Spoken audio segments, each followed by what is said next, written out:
Jubilee by ఎలక్షన్లో ఎవరు గెలిచే ఛాన్స్ ఉందంట? కాంగ్రెస్కి అయితే అవకాశమే లేదు. ఎందుకంటే 22 నెలలు అవుతుంది, వాళ్ళ 6 గ్యారంటీలని ఒక గ్యారంటీ కూడా చేయలేదు కాబట్టి వాళ్ళు అడిగే హక్కు కూడా వాళ్ళకు కాంగ్రెస్కు లేదు. ఎందుకంటే 6 గ్యారంటీలు అని చెప్పి 6 గ్యారంటీ ఒకటే నిర్వహించదని ఆ ప్రభుత్వం వచ్చి ఎలా కాంగ్రెస్ అడుగుతుంది? ఓట్లు అడగలేదు. కాబట్టి ఇక్కడ బీఆర్ఎస్ఏ గెలుస్తుంది, కారు గుర్తుకే గెలుస్తుందని. మాగంటి గోపీనాథ్ గారు లేని లోటే మనకు అనిపిస్తుందా మీకు?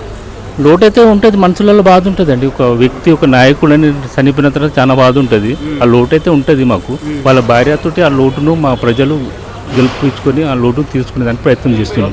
మాగంటి సునీత గారు ప్రభావం ఎలా ఉండబోతుంది? మాగంటి సునీత గారిది ప్రభావం ఉంటుంది. ఎందుకంటే ఇక్కడ ఎన్నో మంచి పనులు చేయడం జరిగింది, షాదీఖానా కట్టడం జరిగింది, అలాగే మస్జిద్లకు ఒక ఈద్గాకు స్థలం ఇచ్చి ఈద్గా కూడా కట్టించడం జరిగింది. ఆ ఈద్గా కట్టడం వలన ఇక్కడ ముస్లింలు అతనితోటే ఉన్నారు, ముస్లింలు ఉంటారు.